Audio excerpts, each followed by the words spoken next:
welcome again to the intermittent, ever intermittent Chipman Brothers Tangent podcast. I am Bob Chipman. You know me online as Movie Bob, and with me, as always, is my brother Chris. Say hi to the people, Chris. Hi. All right. Okay. We've been off for a couple of weeks, right? Yeah, I had a room to renovate in my house. Yes. And it is done. Special thanks to you, good sir. Oh, I didn't do that much. You did a ton, and we had a very sick baby during that. Oh, yeah. How is she feeling Oh, better? she's doing great. Oh, good. So we intended to do one last week, and it didn't happen. So right, yeah. You guys will have to, just watch this one twice as much. Or listen, download. What do you... Yeah, download. That's what we want. Download. All right. Yeah. So listen, download, give us, subscriptions and likes, and, rate us highly on the iTunes if you found this via the iTunes. Yes, is this on iTunes now? It should be. That's actually kind of amazing. Yeah, if not, that's up to LIBSYN system, but we'll see. We should be trending if that's important or means something. Trending, getting the clicks. Getting all the clicks and hashtags. Massive hashtaggery. Tomfoolery and hashtaggery. Yes. All right, so we're recording this on the 7th of June. Ooh, and relevant. We came in second place at bar trivia tonight. Oh, cool. Me and my wife and our good friends, and Ava was there because she's our ringer. Okay. Because the youth just know things. Yes, and we came in second place. Oh. By a half a point. And how did that happen? Because we won a tiebreaker. The question was, how many hours was James Franco stuck under that fucking rock? This is exactly what that guy said. And the other guy looked super confused. And I just write it down and wrote under it, it's the name of the fucking movie. And the guy said, yeah. So 127 hours. But the relevant thing is the name of our team was I Like Cream in My Kofifi. So yes. We normally play as Tequila Mockingbird, but right. It was special. It was special, yes. So that's relevant to the Kofifi. Yes, very relevant, very topical. Yes.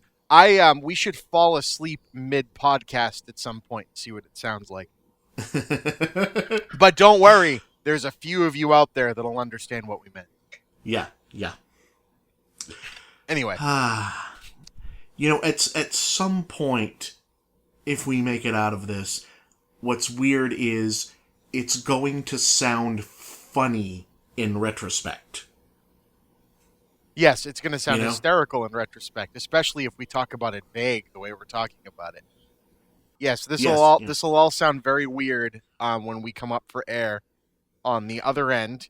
It'll be like a reverse Planet of the Apes. Yeah, it's all very, like my grandchildren will be asking me, Grandpa, we were reading in history, is it really true that a clown was president for a while? That sounds fun. And my answer would be no. Yeah, no, it is not. That was not particularly amusing. No, we just did not have a president. Yeah, no. Yeah, this has ruined for me the entire genre of, lovable moron gets a really important job. Right. So Adam Sandler. Well, no, for a while, they would make these movies where it's like King Ralph or something, where it's like, hey, yeah. Whoops. Hey, what if we gave a moron the most important job in the world? It'll be really funny. And then it's like, no, it turns out that the president being legitimately stupid is not super fun. Well, it makes watching Idiocracy impossible. Yeah. We are so far beyond parody on that, which is just amazing. Yes. Like, shit, the Simpsons movie, I was elected to lead, Not to read. I choose number 2. Yeah. And it's like, oh, hey, that's really funny because we'd never actually be led by anyone that's stupid. And, hey, and the guy they were joking would be that stupid is the one owning the other guy. Yes. Yeah, you can get owned by former Governor Schwarzenegger. Yes, Arnold Schwarzenegger sounds more political savvy than the President of the United States. Probably true. I just said former Governor Schwarzenegger, and it doesn't even sound strange. Not anymore. It just sounds like the most normal, natural thing, and it's like, it's like that Simpsons joke where, like, wow, Fox turned into a hardcore pornography channel so gradually I didn't even notice. Oh, boy. So, podcast. Yes, podcasting. This is not about politics, I swear. This is not a political podcast. Gets me angry. Anyway, so things. What has happened? Yes. So we were talking about Hellboy, and last time we talked about the Hellboy reboot. And something we didn't touch on, which was probably that day or that week, was that Chris Cornell passed away. Yeah. That was messed up. And for those of you that are much younger than us, we hope that are listening to this, Chris Cornell was the lead singer, writer, musician of Soundgarden, Audioslave, Temple of the Dog, various other side solo projects, part of the early 90s grunge movement. Yeah. And those guys keep dropping like flies, and he was about at the point in his career where when the Rolling Stones were touring again in the 90s, they were about the age Chris Cornell is now, or when he passed. And so when you make it to that point, it's like whatever they did, it's not taking them. Yeah. You usually give him a pass. Like everybody knew Scott Weiland was going to die. Yeah. Just didn't know when, but he didn't stop dropping off the wagon. And this guy seemed to be legitimately doing all right for himself, happy, touring. Yeah. I mean, he finished a reunion, not a reunion show, but a tour with Soundgarden, or a show with Soundgarden, right? And then they found him dead. Yeah.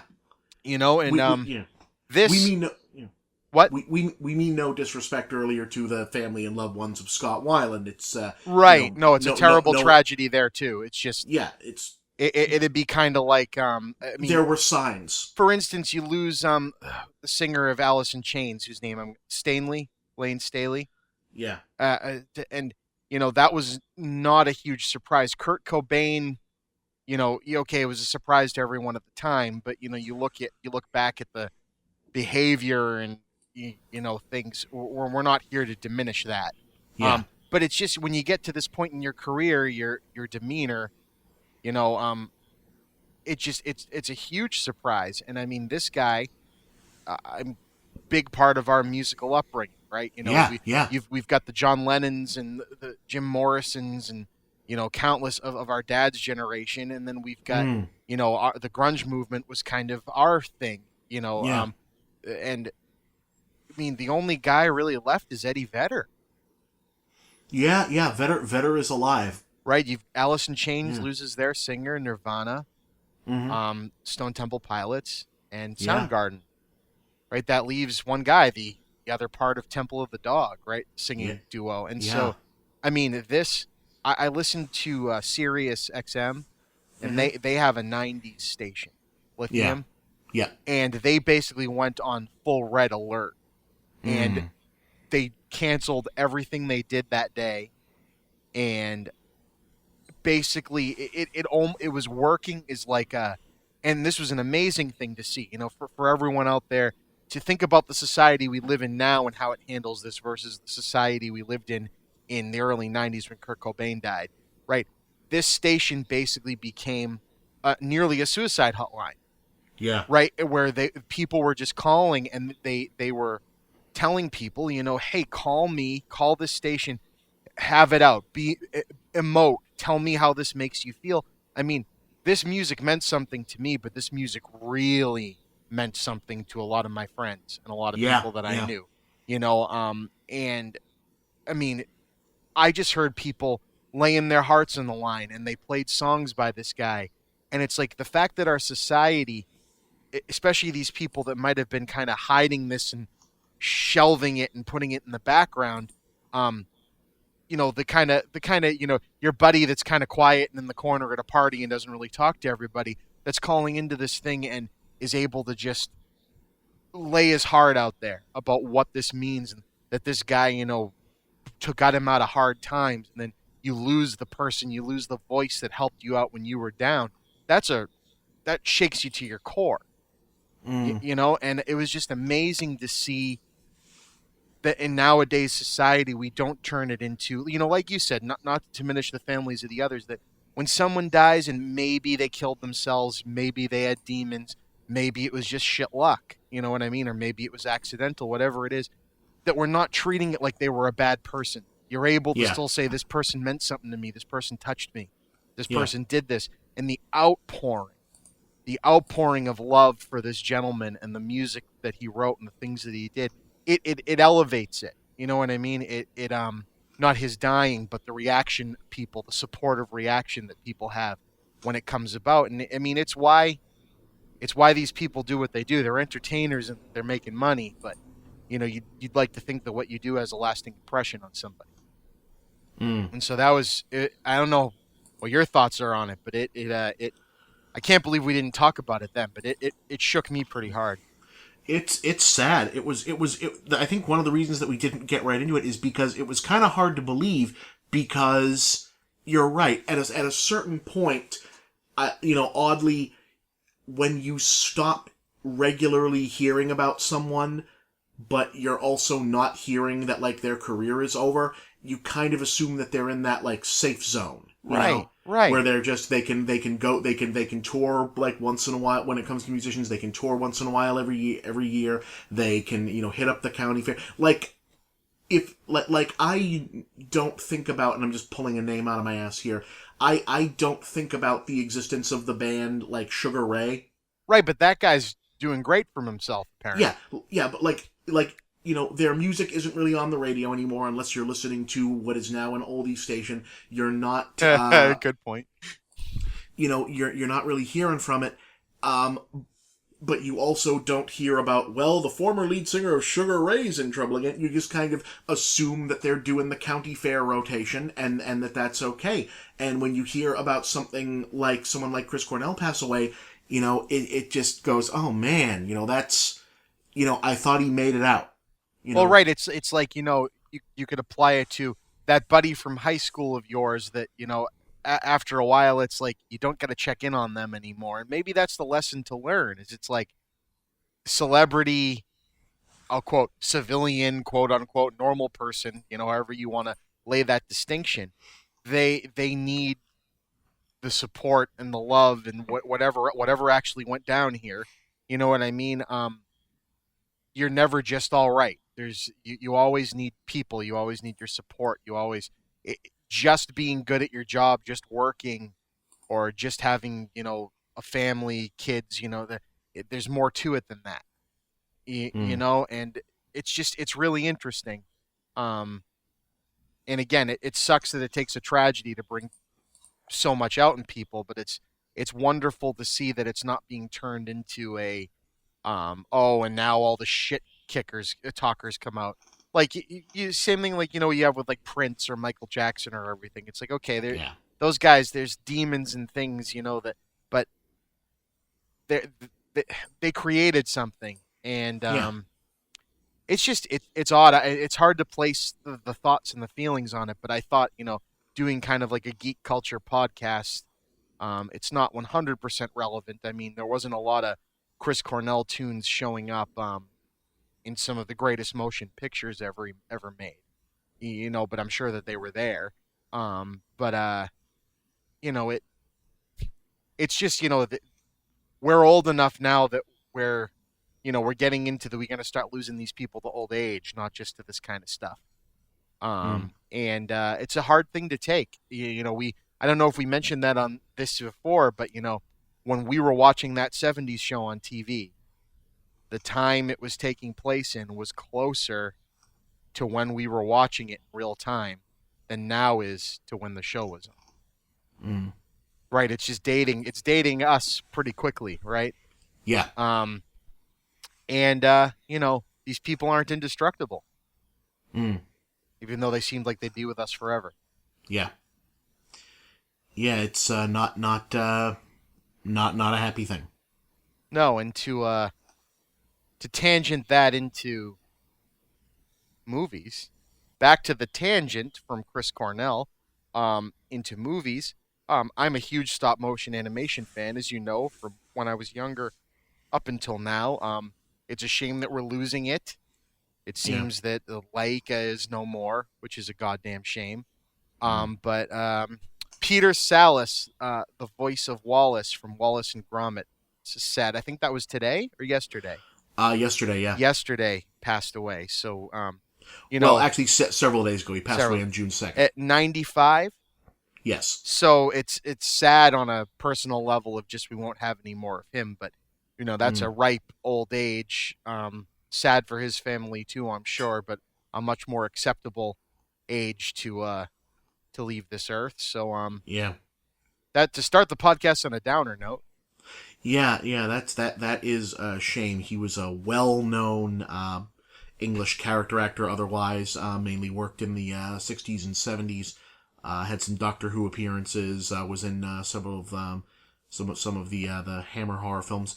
But was best known for Wallace and was the voice of Rat in The Wind in the Willows. Awesome. He had retired as of 2010, so he was not right. Were they to make more Wallace and Gromit, he was not the current voice of Wallace, but he was for all of the existing productions. Right, and that's sad. Yeah, that's sad. That's so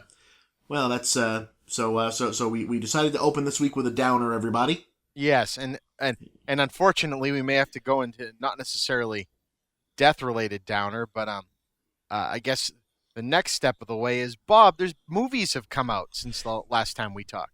Yes, films have been released, and surprisingly, I have seen again films. Yeah. I think you saw Pirates of the Caribbean, correct? I saw Pirates of the Caribbean: The Search for More Money, and and Wonder Woman. And I think to start with Pirates, the difference between me and you is, as some people have their crack in cinema where they leave a lot, allow a lot of a long rope, if you will, in disbelief and, oh my God, why are they doing this again, for films like The Fast and the Furious, which redeemed themselves, or worse off, say, the Transformers films, which I think are mostly terrible.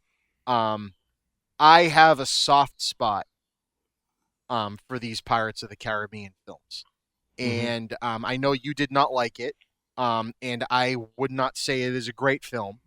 It has a lot of problems, and I'm sure as talking through it, we agree on a lot of its problems, but it worked for me in that I look at these things as a theme park ride now, and it made me smile, but man, did it have some problems.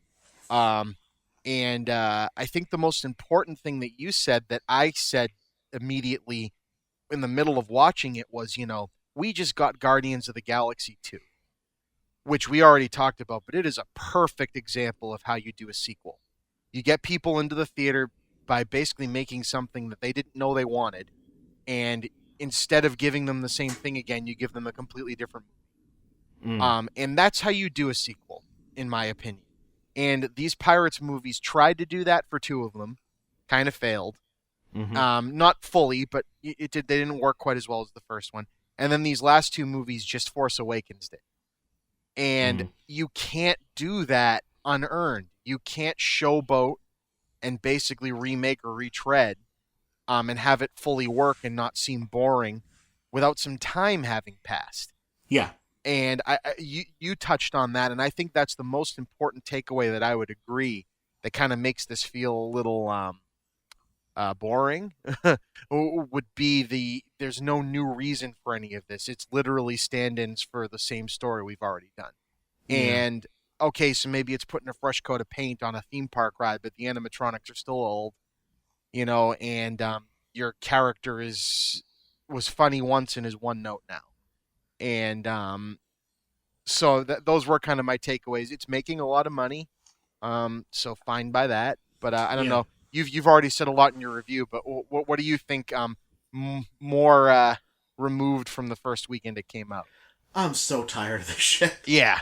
I really, like, I'm not just tired of the Pirates of the Caribbean movies, I'm tired of the kind of aesthetic that they brought with them. You know, I'm tired of this thing where everyone who wants to direct a big bloated CGI movie has to shove in some kind of, like, ripped off from Buster Keaton business, you know, where someone wanders through a bunch of CGI going off and doesn't get hurt, and this sort of, for a terminology that not everyone is necessarily always familiar with, there's a term in the movie business called previs, or pre-visualization. And previs, in movies, almost everything is storyboarded out and plotted out because this shit is expensive. Yes. Previs is when they do, now that they have the CGI, they do the actual, like, basically an animation of what the scene is going to be. And if you're someone who's a really good director, you know, like a James Cameron or someone like that who uses a lot of pre-visualization, you use this to create these very elaborate scenes for long takes to tell a completed story. What ends up happening now is that these big CGI movies are so expensive and they take so long to make and the effects take so long to render that a lot of the big special effects sequences for these movies are completed, you know, as pre-visualization, you know, with the animatic ready to go to have the final elements dropped into it, that they end up figuring those out before they really know what the story of the movie is. So you end up with these epic scenes in these movies where basically nothing is going on that moves the story forward in any meaningful way, but it looks really cool and it's a signature moment for some character that you're trying to get across. And most of this movie looks like previs because there's these huge set-piece Rube Goldberg, things going everywhere scenes, which would be very interesting. If anything tied it together. Right, well, if there was anything going on with it, like the big, hey, Captain Jack is back, intro scene for this movie is this weird bank robbery thing where they're dragging a building through the streets and it's all very Buster Keaton, and Johnny Depp is basically flailing around doing his drunken fop thing and always barely getting hit by things but not getting hit by things. And it's a very amusing scene. It plays out, you know, all the money is right up there on screen, but by the time it's over, the only thing that's really been communicated is, hey guys, it's Captain Jack. You remember him. He's still doing Captain Jack stuff. Right. And not in the ironic 21 Jump Street kind of way. Right. Whereas in a movie that, you know, does a big, you know, pre-visualized style action scene, like, it feels weird to bring this up to defend it, but like the three Hobbit movies are notorious for this because they ended up having to make 3 movies out of what was supposed to be 2. Right. And so there's these big, huge, long scenes. Like, the scene where they're escaping in the barrels is an almost pointlessly long scene because all it does is move them from one area to another. Correct. But during that scene, you know, and I'm not gonna, like, I'm purposefully using this by not picking, you know, something that's from, like, the best movie ever made or something, but, like, that scene does eventually give you, like, there's story in that scene. You know, we get to see a little bit more of these, you know, 14 main characters that we have interacting. We see what they can do. We're reminded, okay, this is that guy's style of fighting. This is what they're doing. You know, there's, you know, Legolas is being you know, it's like, oh, hey, Legolas is back and he's being a badass and he's fighting the orcs. And you're right. It's an example of someone that even in something troubled, where it's still kind of being hobbled together quickly, in the hands of someone who's actually good at piecing that stuff together, it doesn't completely fail. Yeah.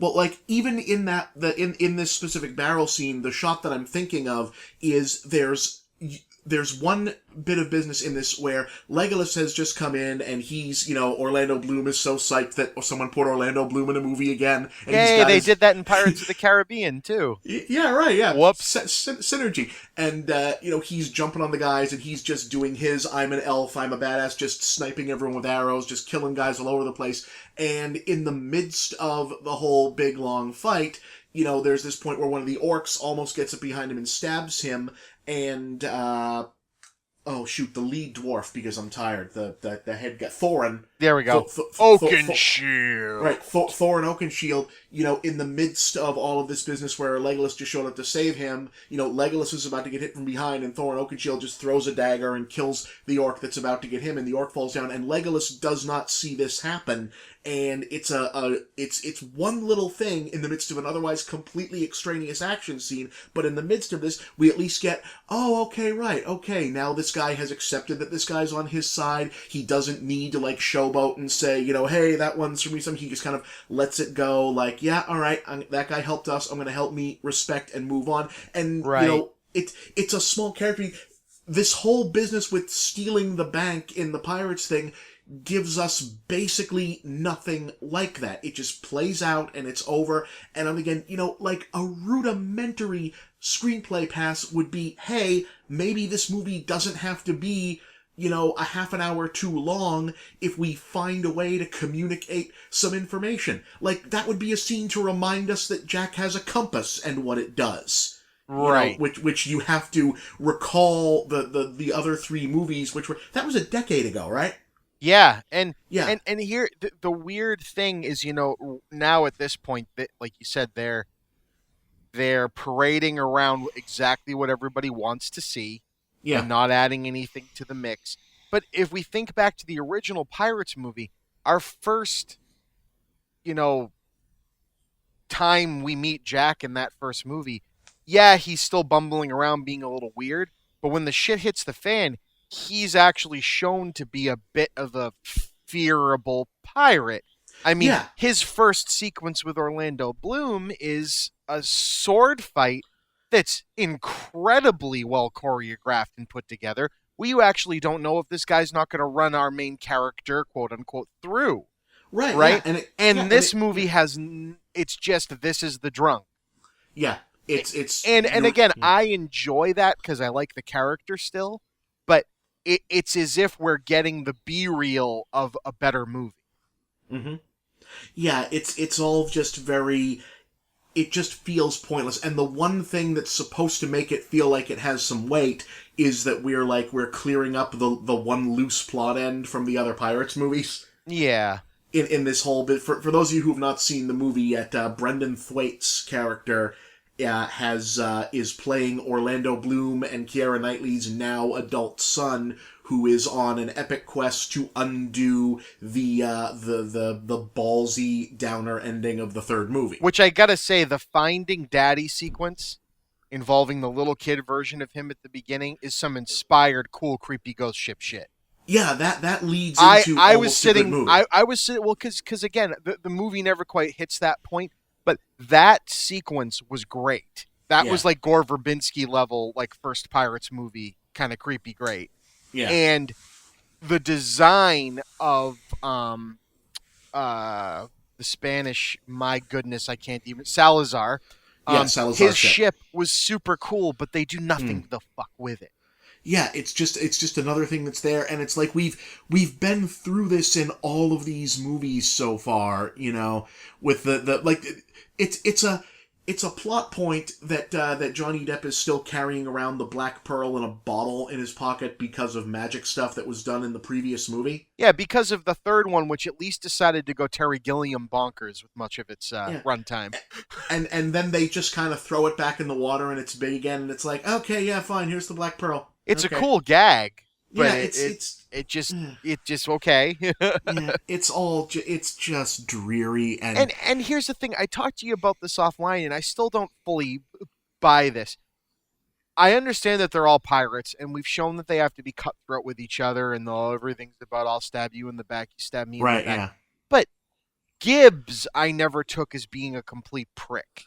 Right, yeah. And in this movie, I mean, those of you that have seen this, chime in a comment section or whatever if you agree with me, but it just seems completely out of character for when they're about to get boarded by the bad guys. Gibbs realizes they're going to come looking for the captain. Is it the British or the bad guys that they get boarded by? I forget. And yeah, I forget too. It doesn't really matter because matter. nothing comes of it. And he goes, "Oh, he's the captain." And he gives him this big speech about how, Jack wanted him to be captain, and all of this, just so the guy can get the shit kicked out of him. Yeah. Like, he literally leaves him to get beaten to death and is rowing away kind of laughing about it. It's like, yeah, I get that they were going for, like, some sort of slapsticky, like, Looney Tunes kind of thing. Yeah. But it comes off as just downright nasty. Like, second Hangover nasty. Yeah, it's not... And Gibbs was always the exposition guy. Like, Gibbs was always you just don't know Jack. You know what I mean? And he had all the tales and all the fun-loving kind of silly mystery. And in this one, he seems like, he'd,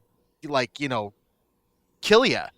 Yeah. And I never really got that about him, before. I don't know. It seemed off. All the characters seemed off.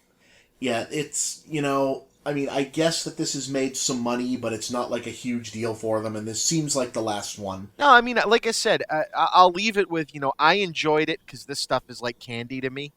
Yeah. But it was like, it's kind of like how I enjoy the second Austin Powers movie, but it's just a series of SNL sketches strung together that don't really have a plot. Whereas the third Austin Powers movie it still had that problem, but kind of had more going for it. They're not great movies, but man, the joke is funny.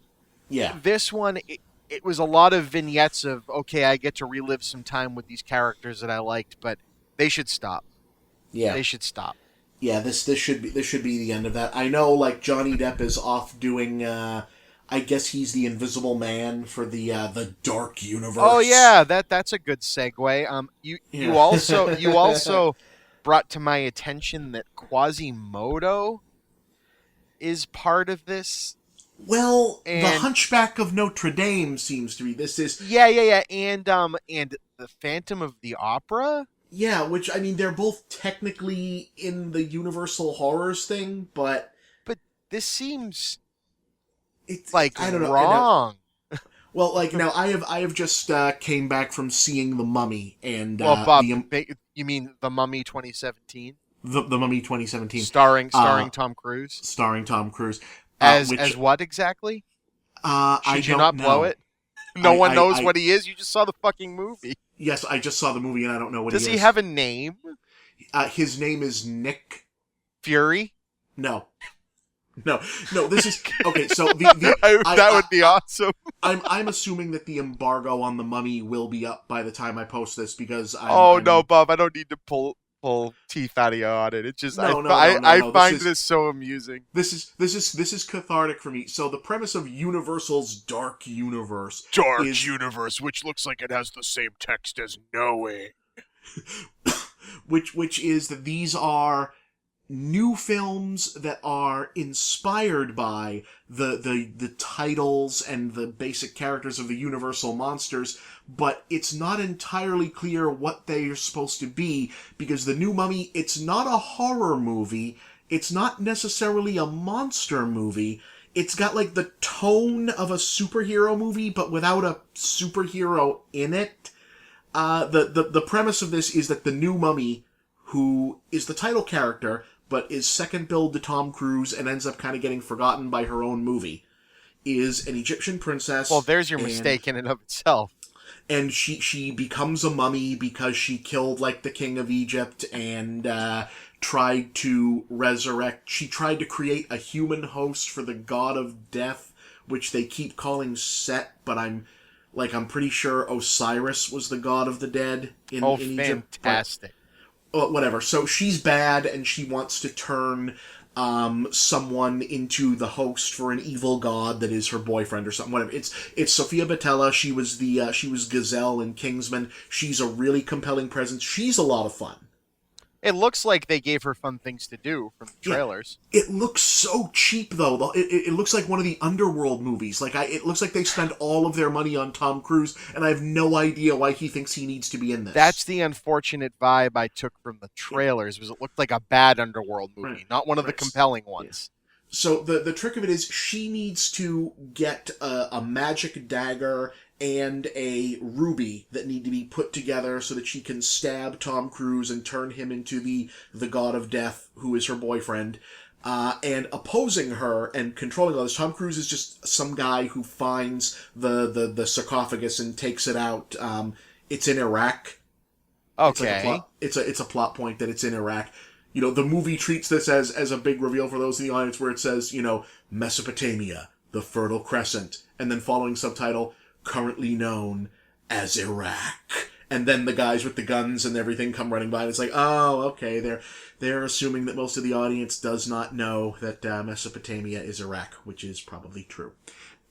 Yep. And yeah, so they take the sarcophagus out, and the mummy comes out, and she does what the Arnold Vosloo mummy does, where she runs around and sucks the skin off of people to, you know, until she looks like something they can make an action figure out of.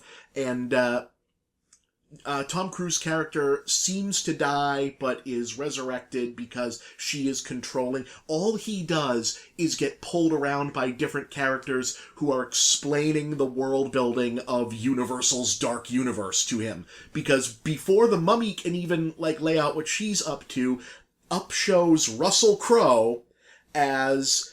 oh, no. He introduces himself as... Does he sing?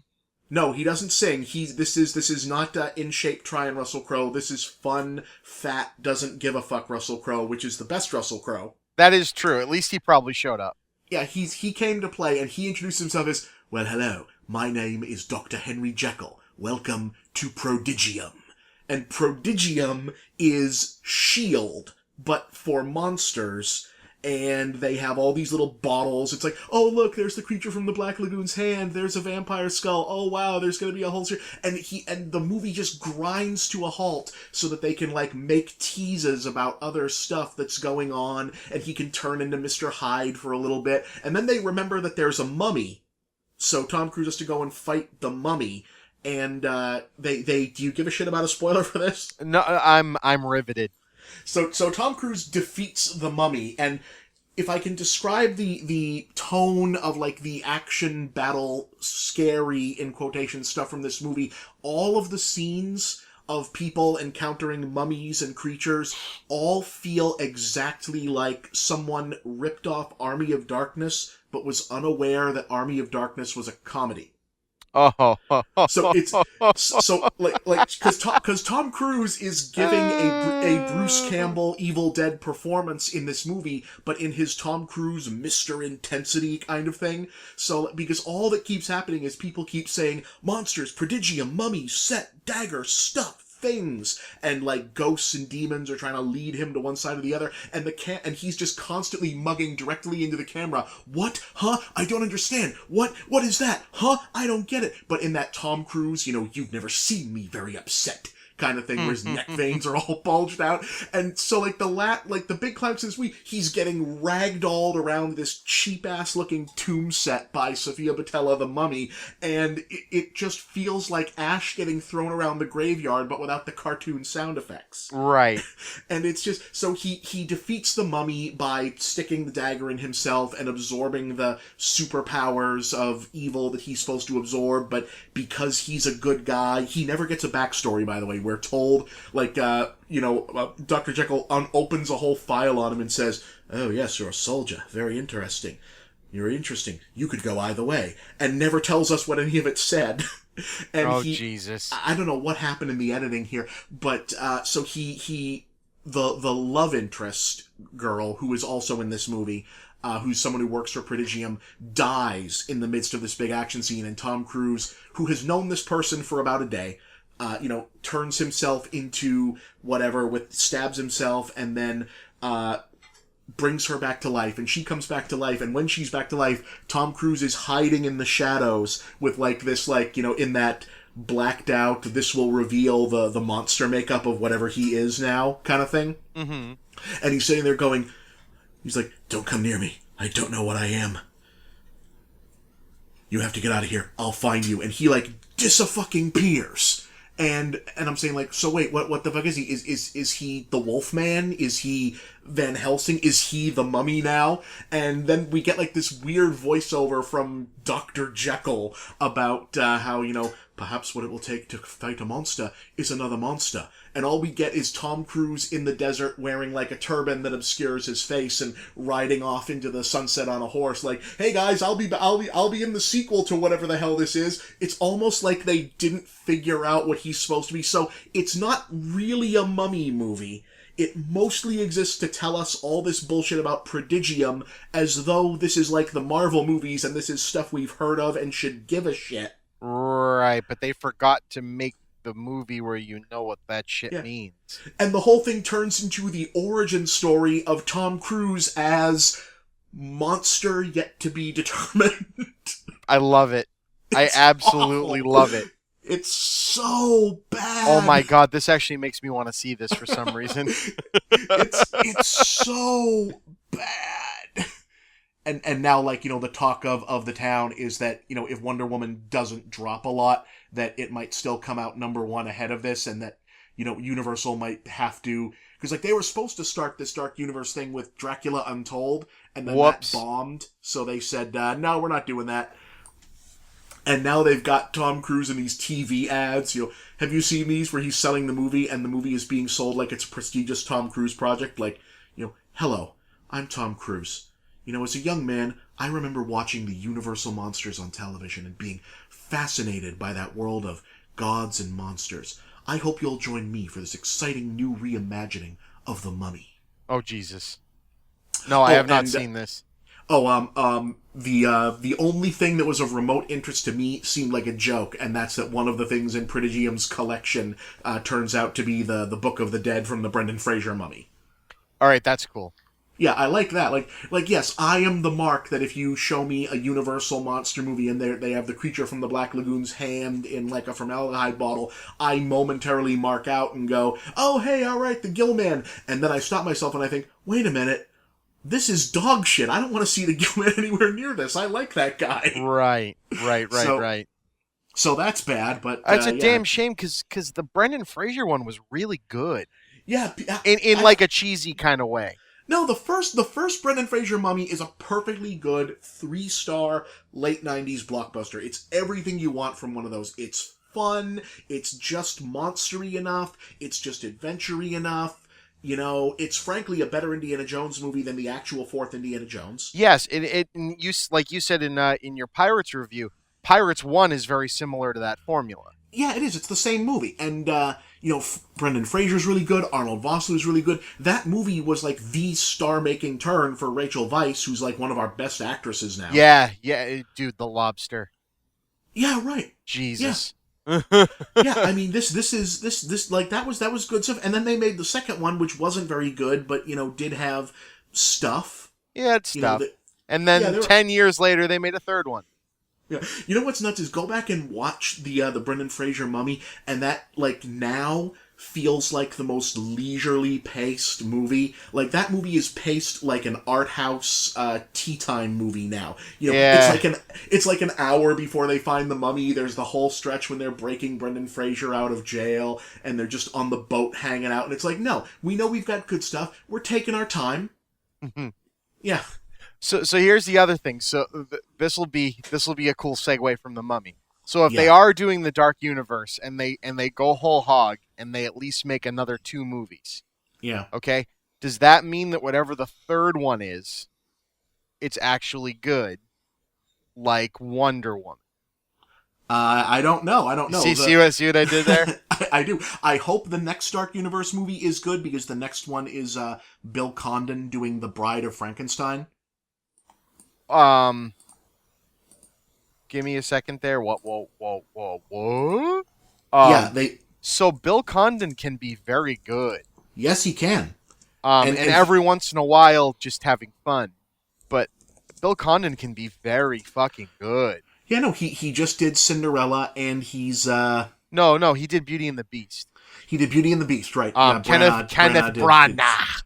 Was Kenneth Branagh Cinderella. did Cinderella, but no, yeah, Bill Condon's good. Bill Condon, he did one of the Twilight movies. Actually, he did the best Twilight movie. He did the last one. He did the Twilight movie that said "fuck this" and Yeah. just had fun with it. Yeah, we know this is trash, but it's been trash. People have been watching for 7 years, so let's go out on a But bang. Bill Condon also did Gods and Monsters and Mr. Right, Holmes. yeah.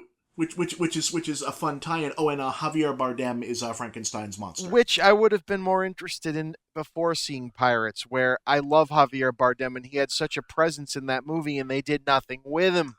Well, That was such a well-designed, cool ghost pirate and they did nothing with him. Yeah. Oh, and speaking of which, Johnny Depp is the Invisible Man in the Dark Universe. Well, Bob, it worked for Chevy Chase. Yeah. No, it didn't. I know. That was the memoirs of an Invisible Man. While an interesting effects experiment, was a major hurdle that irrevocably stained the careers of both Chevy Chase and John Carpenter, if I'm not mistaken. Correct. Yeah. So that was a disaster.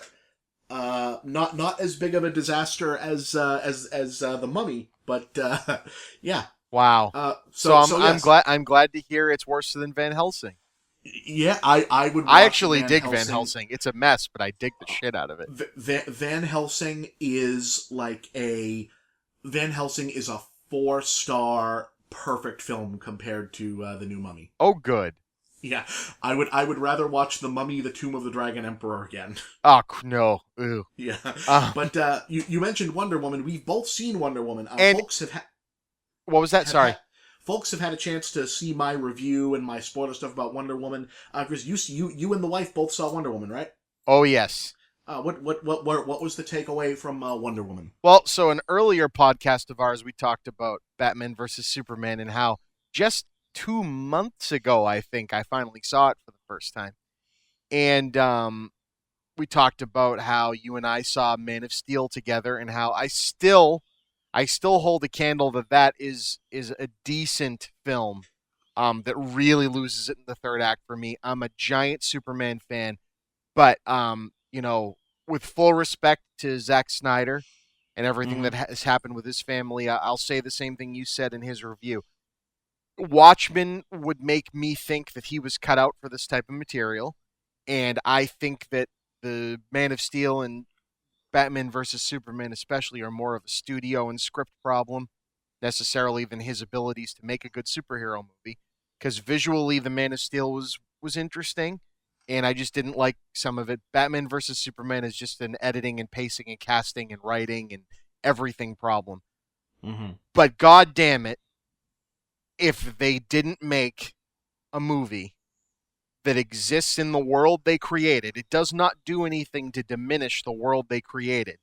But because they had the balls, or lack thereof, maybe, quote unquote, to make a movie with a character that is so unabashedly the antithesis of that world and go full hog forward with that. Wonder Woman to me is just a triumph. I freaking loved it. Yeah.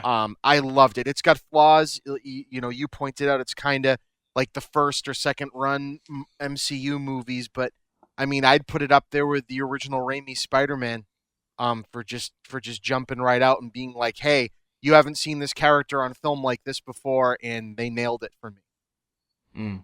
And wife loved it too. The crowd we saw it on a Thursday pre-screening, went gaga for it, and since then I've watched little girls, wives, general public audiences, men, women, doesn't matter who it is, people are getting behind this like they did the Avengers. And I think that's wonderful because the movie's deserving of that type of praise. And to be such a stark, I mean, all it had to be was not shitty. And it is it is so much more than that. It exists on its own. Yeah. Every time it opens up and starts in nowadays time with a Wayne Enterprises truck pulling them up, and I'm like, no, don't remind me. But then it spends its time going, okay, yeah, those events are going to happen eventually. This character is going to end up in that shitty movie. But this is what came before it, and look, we handled it well. And look, there's character arc, and there's humor, and there's writing between men and women in a scene together that isn't awkward and stupid, and we gave our second-rate characters something to do, and it just it was just great, and I I feel as though it would still be great without those other two movies, and it would still be great if it existed in a different universe than they necessarily injected it in. But because Wonder Woman is just the pinnacle of goodness, kind of like Captain America is the pinnacle of goodness, to make her movie be kind of like her realizing that the world is shit, and having that not just be the only one-note thing that the story is about. She grows as a character throughout it while still keeping that, no, I'm just good. They didn't do that with Superman. They tried to make a movie where they took Superman, who is also just supposed to be the embodiment of good, and tried to give Clark Kent, the embodiment of good, who cares about humans and everything and also is Superman, an origin, and they didn't earn it because they made Batman versus Superman afterwards. Where he's just brooding and pissed off still. And they fixed it. They didn't fix those movies, but they fixed their approach to these superheroes. And I, for one, it makes me excited to see what they can do with the other ones. Yeah. It makes me all of a sudden think maybe Aquaman won't suck. It makes me all of a sudden think maybe Justice League won't suck. Do you know what I mean? I still think it will, and I don't think that has anything really to do with Zack Snyder. I think that has to do with too many of these cogs were in place. But this movie shows me that it's not just the studio that can fuck these things up or make them great. Patty Jenkins' visual style is all over the thing. Well, it still looks like a Zack Snyder movie. It has the 300 style slow-mos and over-the-top fight sequences, but it uses them in a way like that's not the only trick we have up our sleeves. Kind of like the first time you saw bullet time in The Matrix, and then you get to The Matrix Reloaded and every scene's in fucking bullet time. In this movie, they went, no, we slow something down when it's badass, not just because it's cool that we slowed it down. And it just, to me, the majority of the things the movie tried to do, it earned. It earned the reveal of the costume, even though we've seen it before. It earned the first time she stands up and does something good for somebody. It earned the quiet, even quieter and slower. This movie actually was slower and had more character moments than some of the Marvel movies, like the Captain America. It was much more paced like that movie, and I hate to compare it. I know that's why this isn't set during World War II, because it would almost be the same movie if it were. But it shares a parallel with that, and even with the Christopher Reeve, Richard Donner Superman movie, where it gives you time to get to know this character. We're not just going to start a movie and all of a sudden go, oh yeah, you know who this is, screw it, we're just going to get to the action. And only when it does get to the action does it lose a little bit of its footing, but just barely. Just barely. Yeah. The third act it's like you said, it's like Iron Man's third act. It's like, all right, the movie was so good going up to this, you just kind of plateaued a little bit. Whoops. Yeah. But it's still cool. No, it's cool. It has that kind of issue where you're trying to do an origin movie and also have like a character arc and have like a plot with a villain. So, like we have like one half of the movie is, okay, this is the origin, here's where all the stuff comes from, here's, where she kind of comes into her own as Wonder Woman, and then it's like, okay, we're here, alright, now tell us who the bad guy is, give us some misdirection, give her a character arc of, I'm really idealistic, now I'm disappointed, no, now I'm idealistic with intelligence, right. For, and blow, like, something that in a movie that's not an origin, kind of, like, you need the, if I, not to do like a Marvel comparison, but it's the closest thing I can think of is like the first Thor movie. By the middle of the movie, we've already gotten to, all I need is my magic hammer back and I'll be okay, and then he can't get the hammer and he realizes, oh, I fucked up, and we're at what in screenwriting we call the all is lost moment. Mm-hmm. And then he has to, okay, now you've got, we're about 30 to 40 minutes from the end of the movie, so now you learn to be a better guy, you accept, the new situation of things, you get your redemption, and then you get the hammer back when you die almost die fighting the big robot thing. Whereas in this, the all is lost moment is when the village gets gassed in the in the early scene. It's like, okay, I'm angry, I'm upset, I should have been hard headed and just gone ahead and done what I thought I should do anyway. And then we get a little more plot, and then we get another misdirection for a short all is lost scene where it's like, oh, I killed the bad guy and nothing matters, and then disillusionment, and then back up again, and oh, by the way, I was the bad all along, and a big final fight scene against this villain who isn't really conceptually interesting, who we've really known for about 5 minutes, and it's just a big CGI fire punchy thing, and a whole it earns a little bit back just for the absurd spectacle of poor David Thewlis with his horrible period mustache in wearing his Sauron gear.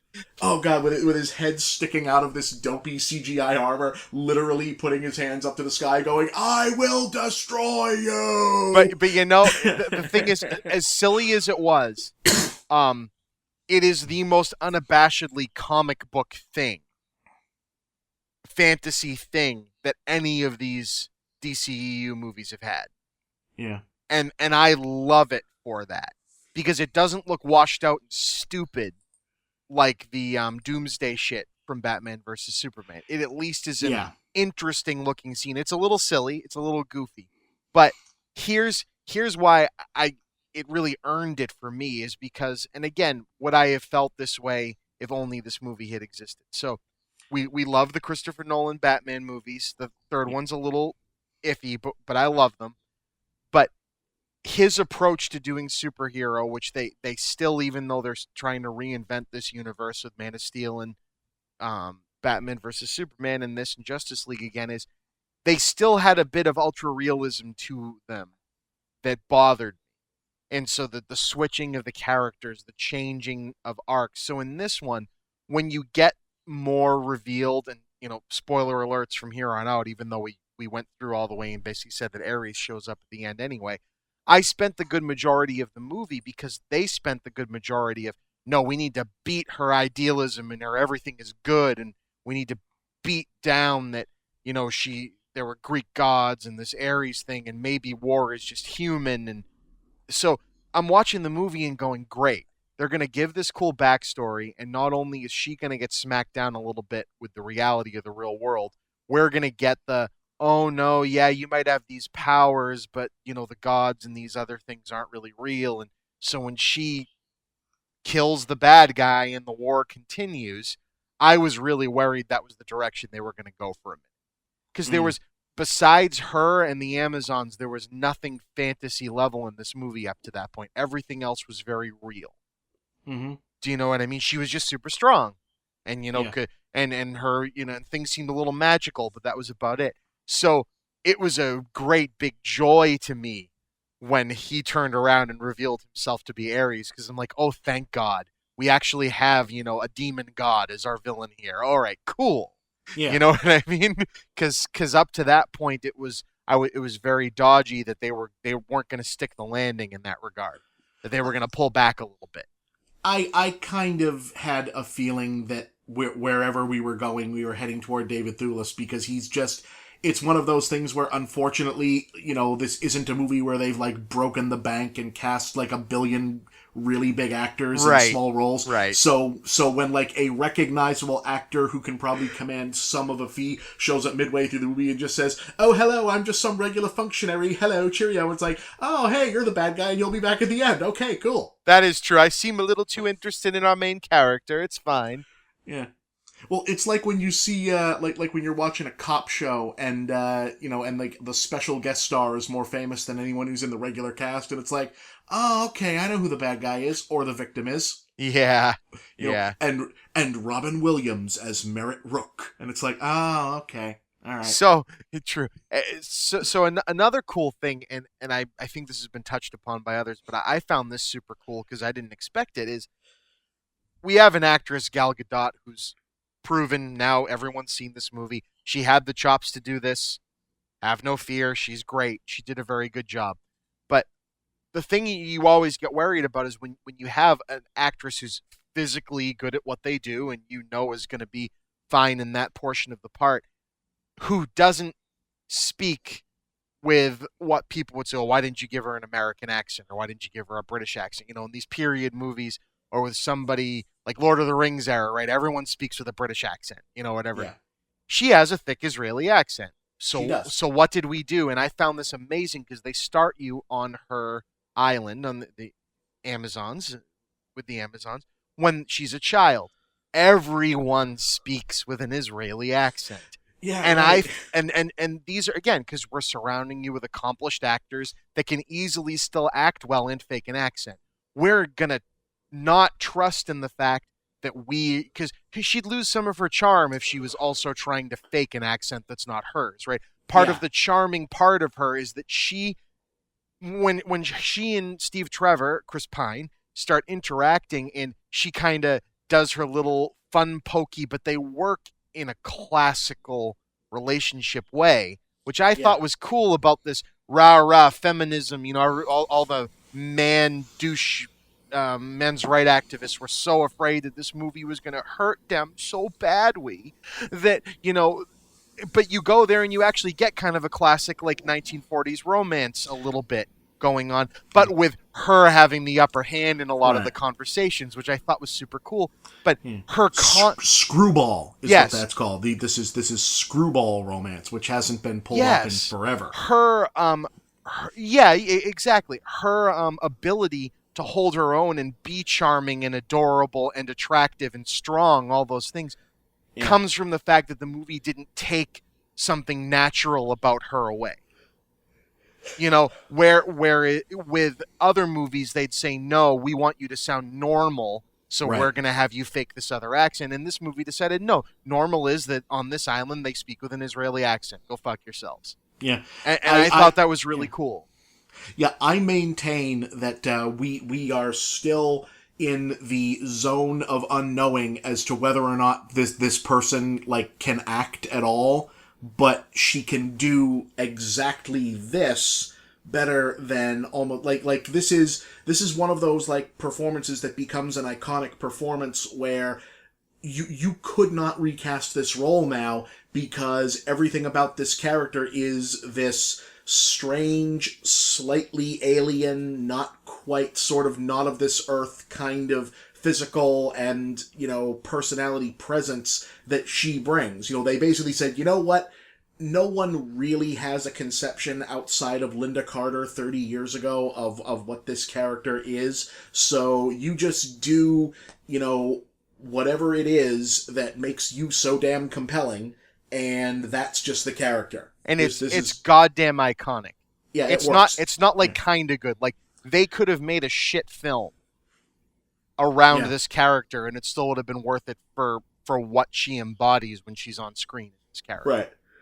And I think that's super cool. And that's gonna. I mean, and I'm not the person that needs to resonate with, right? It resonated with me. I got emotional watching this. I stood up. I applauded with the rest of the audience because this movie commands that. Yeah. And that's not a mistake. Like they did a damn good job. Like, this is a moment kind of, right? This is the DCEU's Iron Man moment. Where people are going to click and go, no, we want this. And not just because, oh, it's Batman, I already like Batman, fuck you if you don't like it, like we got out of Batman versus Superman. This is bringing in fans that weren't fans. And you and I, talked at the beginning of the summer. I wouldn't have put this up as being my top 2 favorite movie in theaters right now.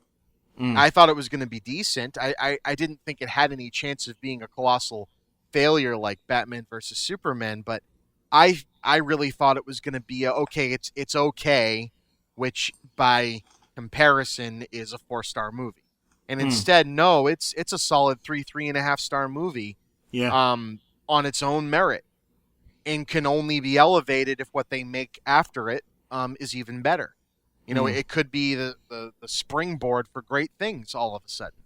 And I think that's great.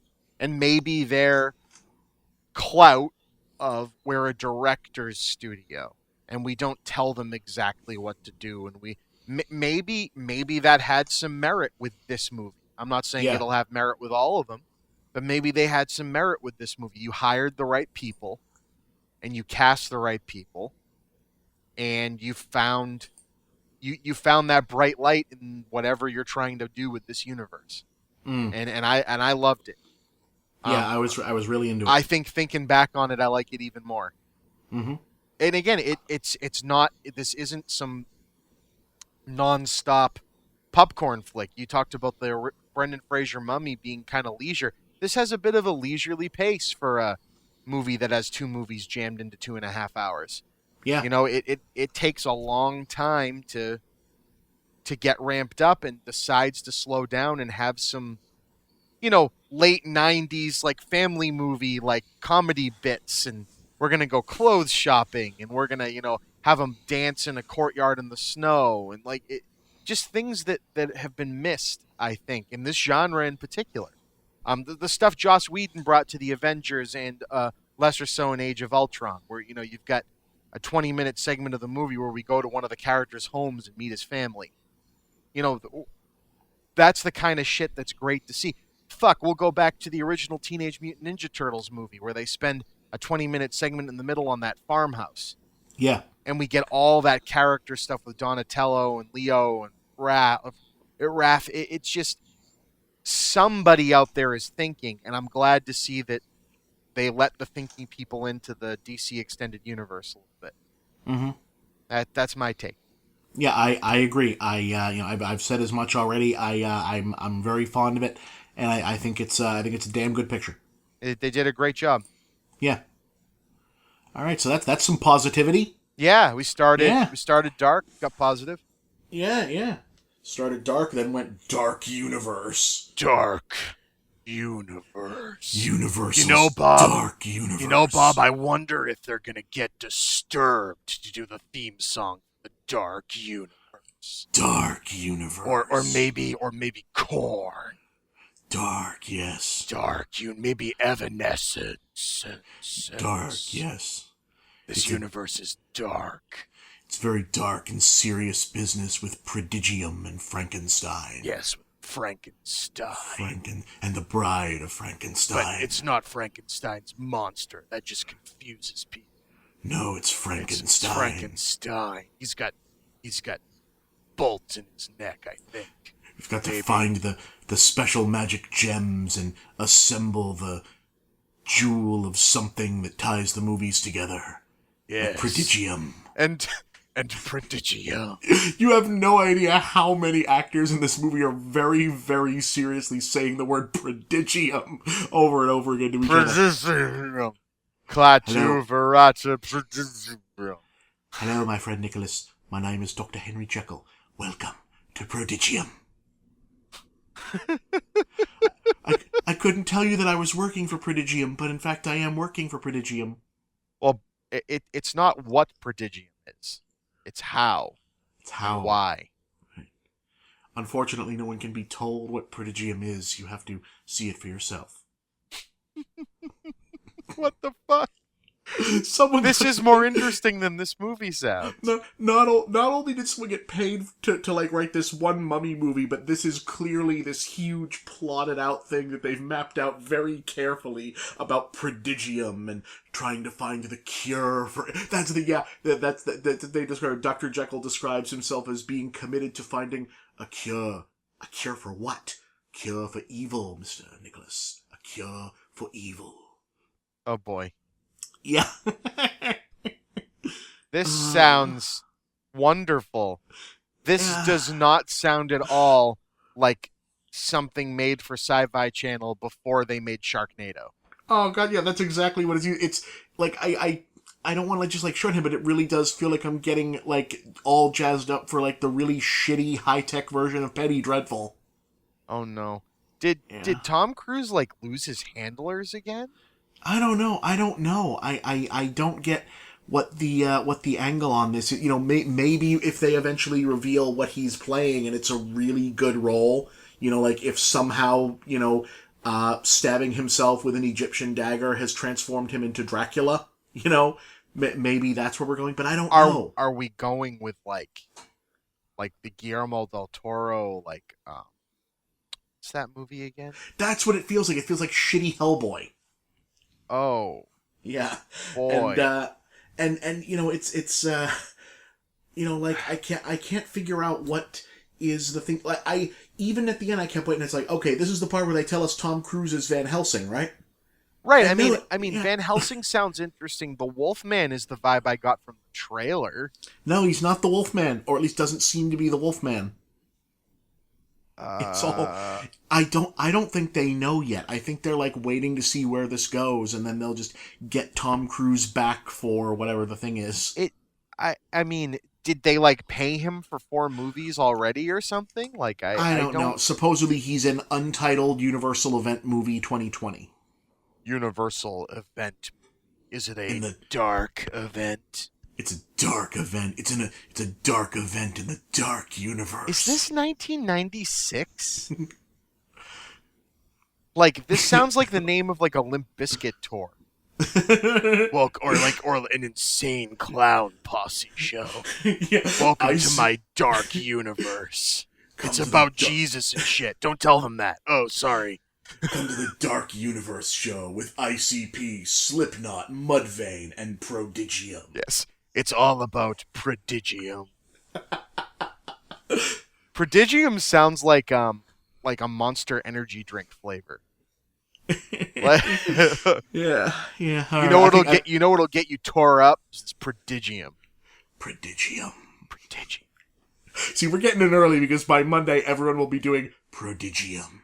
Oh my god! Like they wrote this down and seriously thought people were going to come out of this talking about it. It's like, oh yes, of course, Special Homeland Intervention, SHIELD, yes. Oh, like everyone was kind of jazzed up about the idea of SHIELD after the first Iron Man, and they really thought people were going to come out. It's like, oh yeah, Prodigium. Let me get my Prodigium logo shirt and my mug. That says I'm with Prodigium. The way you do this, if they were gonna do that, is you have like, what's Dracula's familiar's name?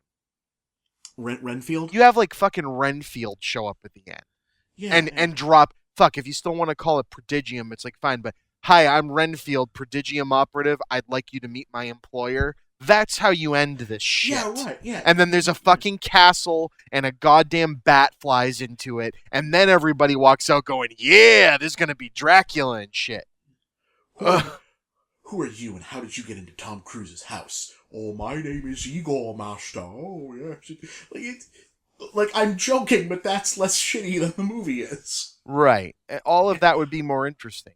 Yeah. So, okay. So, I think. And I actually hear the baby crying, which means that should probably... No, it's okay. She does. Oh. She's probably just having a little fuss. That should probably be where we call this an end. We will call this an end at Prodigium. Yes. Go take care of the baby. Let's give it our sign off. This will be good. Yep. You have to hit the sign off. Well, I say something. I mean, up. No, okay. All right. Thank you guys for listening to the Chipman Brothers Tangent podcast. Check me out online at @the_moviebob on Twitter. Check out my website, Movie Bob Central, and all my various shows and productions. Check out my reviews on geek.com. An actual review of The Mummy will be heading up there on Friday, I believe. So yeah, that's what I got. And I'm Chris, still also known as Taserface. Thank you for coming along on the tangent.